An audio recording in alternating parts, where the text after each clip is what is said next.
Hello everyone, it is Mia Dio, otherwise known as your favorite sugar baby, and I am here for Influur's Hot Seat Sessions. This is one of my favorite questions, and this is why I love social media. I feel like social media is a place where all of the outcasts that were socially awkward went to in order to find their tribe. In my childhood, I was having issues making friends. I had a very lonely upbringing, and that's what impulsed me to pick up a camera and try to find my community, and that ended up working out. Oh my god, various times. So the story is a little bit darker, but in 2023 I suffered a miscarriage. Then I started going through postpartum, weight gain, depression, this whole thing. Despite my messaging being all about female empowerment, when I gained weight and I was depressed, no one cared about the message of female empowerment, and I lost 400,000 followers on TikTok simply for being overweight and depressed. That was definitely a moment where I was had to take a step back, and I was like, I don't know if I even still want to do this anymore, because clearly they don't care about me as much as I care about them. But thankfully I did not listen to that internal voice that was telling me just to quit. I was able to undo all of that. I got my whole life together, I'm happy again, and got my career back on track. But yeah, that was a crazy time. Funny enough, blowing up on TikTok saved my life, and I'm not even joking about that. I was working as a secretary at a luxury real estate development office where I was facing workplace on a daily basis from the age of 18 to eventually when I quit right before I turned 19. And it was during this time that I blew up on TikTok. And I remember that I was literally putting up with this type of behavior in the workplace just to be able to get $2,000 a month so I could pay my rent and survive. When I finally blew up on TikTok, my first brand deal ever was $4,000 for 30 seconds. And I remember breaking down because I couldn't believe that someone ever thought that I was worth that much. I have a persona. She's very well known. I feel like my persona is better known than I actually am, and she is a sugar baby. So people often think that I am dating an old man for money or all of this stuff, but the biggest irony is that I was able to become my own rich husband by simply pretending to be a sugar baby on TikTok and Instagram. So I really can't complain. I mean, you're not stupid. All my boyfriends have money, but they're not old, you know? Something that I've realized that really helps me is that I learn the algorithm. I learn what's trending, if there's any current events, especially current events. Just learn current events, work that into your current content, and just be timely, because I feel like timely content is what you need to in order for you to connect. Oh my god. Okay, so I have a confession to make, and do you guys remember that teeth filing trend on TikTok back in 2020? I started that. I'm gonna file my teeth down with a nail file because they are not perfect.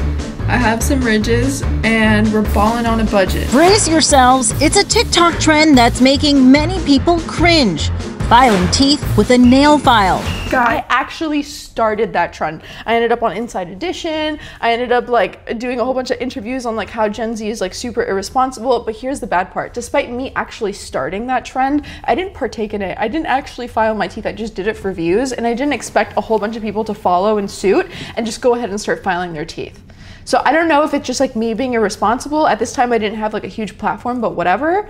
Or is it just natural selection taking its course? I don't know. Well, who said that? Who said that? I love me a good open brief when we have a sponsorship or a brand deal. I understand the importance of having talking points and hitting every single one of those talking points, but I am the creator. I know my audience. I know what my audience likes. So just let me work in a couple gold digger jokes and we're good. This is an extreme sport. People, when they think of pageantry, they just think, oh, you bought a really pretty dress and you can walk around and then you know how to answer a handful of questions. That's not necessarily the case. Yes, obviously that's part of it, but when I was training for Miss Universe Cuba, we had practice for 4 hours a day every single night from Monday to Friday. And on top of that, I was doing an extra 4 to 6 hours of private tutoring during the week. So I treated it like a full-time job. I have permanent scarring on my feet now from just having it split open a bunch of times in the heels. Just know that whenever you see a Miss Universe winner or whatever, that woman, she's been in the trenches, okay?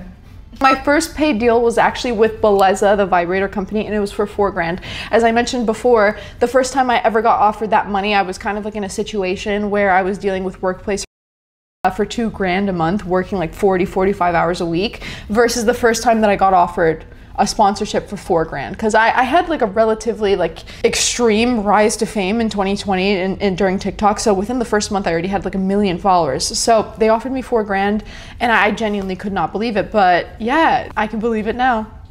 Okay, so I actually do have a list of long-term sponsorships, and they're kind of like all around like the same realm, but I'll talk to you about like two of my favorites. So one of them being Matrix, which is a hair company that sponsors me and my hairstylist Miguel, and they just sponsor all of the debauchery that we want to be up to, like me changing my hair. On top of that, Beekman 1802 is another company that I have a great relationship with. They're a skincare company. I love them. I use them every single day. They're the only product that I choose to put on my face. I just like that there's like a really good relationship. They know me, they get me, and I actually really like the product. So there's nothing better than that. Who said that you had to pick between two of them? Like, I'm gonna be honest, like my most viewed YouTube video is me sitting down. It has like over 2 million views on YouTube. It's like a whole video where I sit down and I dissect all of the cosmetic procedures that I've gotten done. I just realized that the whole reason why I am the way that I am is because I used to suffer from comparing myself constantly. And I understand that like I'm not perfect and like I have my own insecurities, but as long as I'm gonna do what I wanna do, I am not gonna tell people that I was born looking this way. Maybe she was born with it, maybe it's Maybelline. Bitch, no, it's a doctor with like an injection thing. Like he's like going at it at my face. This is not Maybelline. I just wanted to be honest. I like the fact that all of my secrets are posted online, so like there's nothing that you can potentially cancel me about. Like, what is it? Like, I don't have any secrets, like I just post them online. I've also noticed that my following has loved the fact that I've been able to stay so authentic, and like I just don't care. Like, it's not something that I'm like insecure about. So I don't think that you should choose between being authentic and making money. I think that you should find a way to be authentic and make money. I make more money than my partners. I mean, listen, this is an accident, okay? Like this, I'm good at making money and like a good way, like not a sugar baby way. Like I do it off the brain deals and the jokes and whatever. I mean, we're killing it. Like, so yeah. I'm like a terrible sugar baby, like that. No one would expect that. Is not being afraid of the future, because I feel like, especially like when I joined this type of like career run, people told me it was gonna be very short-lived, that I was gonna maybe have everyone's attention span for like tops 1 year. We're on 5 years, so I can't complain. But I was always afraid about like, okay, like what if my views start getting low and the sponsorships start dropping off? Do I stop? Do I need to go get a real job? Like, Jesus Christ, like God forbid a real job. I've figured out that it may come in like certain, like, you know, like little waves, but you just gotta keep pushing through, because you might be like in a little rut, but if you just keep pushing through, you have like a really good process set in place, you can push through and you can have another viral day. So it's fine. What I do when I start experiencing burnout is that I use this as an opportunity to start experimenting with different forms of content that maybe require less brain work. When I experienced burnout and I couldn't come up with like a funny gold digger joke, I started making a lot of fitness content, because I did, you know, start hitting the gym. I became a gym girly, so then I started sprinkling that in, and that content independently really does well on its own. So I found out that I didn't have to confine myself to one niche. I could use burnout as just like a way to refocus my energy and try to find another path that's maybe like less effort, but I still find joy in. I would tell her to create that routine and stick to the routine, because I actually didn't post on social media for like 3 years during my teenage years. I could have just been posting content that whole time. Like, I just thought that I wasn't gonna actually make money off of this, and I needed to focus my attention on ways to actually support and sustain myself. If I could just appear in front of her, I'd be like, hey, psst, like it all works out. Just like, how about we start building some like positive habits now so I have it easier in the future, like selfishly.